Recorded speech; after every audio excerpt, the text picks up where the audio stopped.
This is the first time I'm actually a little worried. This is a low-lying area. This is not a test. This is not an option, and people need to get out. I don't scare easy, but this is what's making me worry. For your own safety, just leave. Let's talk about what's happening down here in Lower Manhattan. You have the Hudson River, you have the East River, then you have the harbor with the ocean surge that's coming in. Now, Linda Church was talking about how you can see an 11-foot surge. Water's continuing to rise here on this dock that we're standing in. Now, just about a half hour ago, the water was not pouring over the edge of this dock here, but since that high tide started to kick in, you can start to see what we're standing in, what we're looking at. Storm surge that comes with 11 feet. Storm surge plus the high tide later on tonight. So all of this that you're seeing right now is expected to get a whole lot worse. It's the surge, and everybody down here is listening to Mr. G trying to figure out how high is this going to go, because when you're seeing this sort of water coming towards your building, you get scared. First responders can't go into dangerous areas tonight. That's why construction workers and engineers cannot go up 70 stories. Let's take a look at the dangling arm of the crane. Mayor Bloomberg saying this is not a night for heroes to try to figure out how to secure that 70-foot-long boom, the dangling arm of the crane.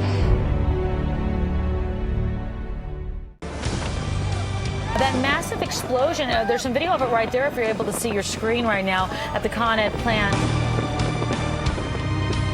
One World Trade Center, dark. Streetlights, dark. West Side Highway, dark. This is very much a story about the haves and the have-nots. Local businesses holding on by candlelight. That's the only light you have is candle? That's it. How's it been? Well, it's scary, but what we can do.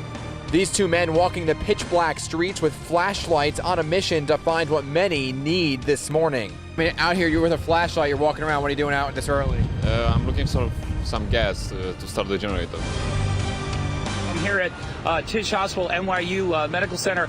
The power has gone out, and unfortunately, the backup generators have failed. Over 200 patients being evacuated from the hospital right now.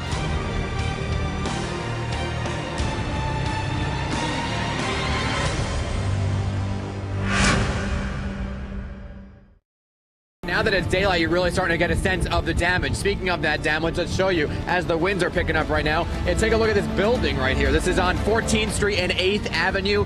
The complete facade of this building came down last night. This building turned into a dollhouse of sorts. We were underneath 5 minutes before. Oh my God. So it was. We were just saying, it's so fortunate that no one was injured.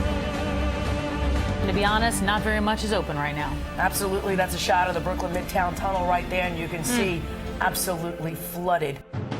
A man in his 50s in a parking garage drowned in Lower Manhattan. Police say that's exactly what happened when floodwaters reached over his head, and he was trapped in the garage. This whole street was covered up to about this point, 8 feet, 6 feet. It was just unbelievable. It came in so quick.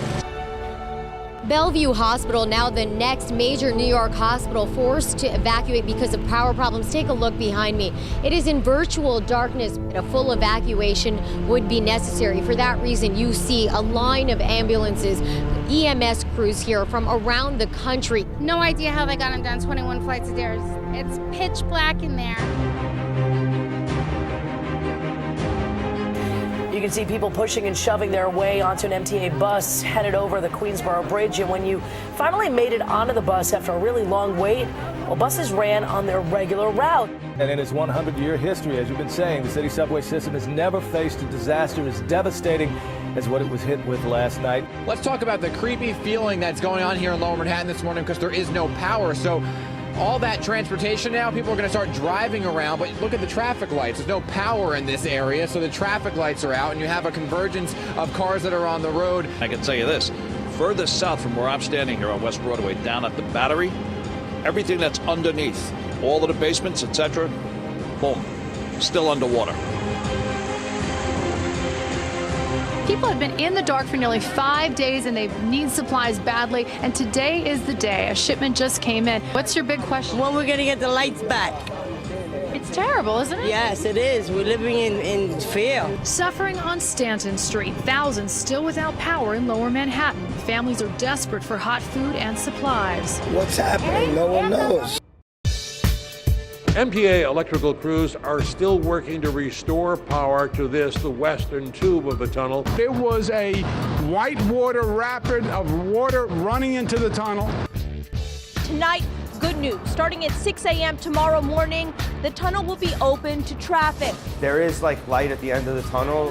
We can see business already starting to pick up since we've opened. People are going to work, people are going to school, people are going back home. I think it's very important for people to know that Lower Manhattan is happening now. We're going to take this experience and we're going to learn from it, and we are going to be the better for it.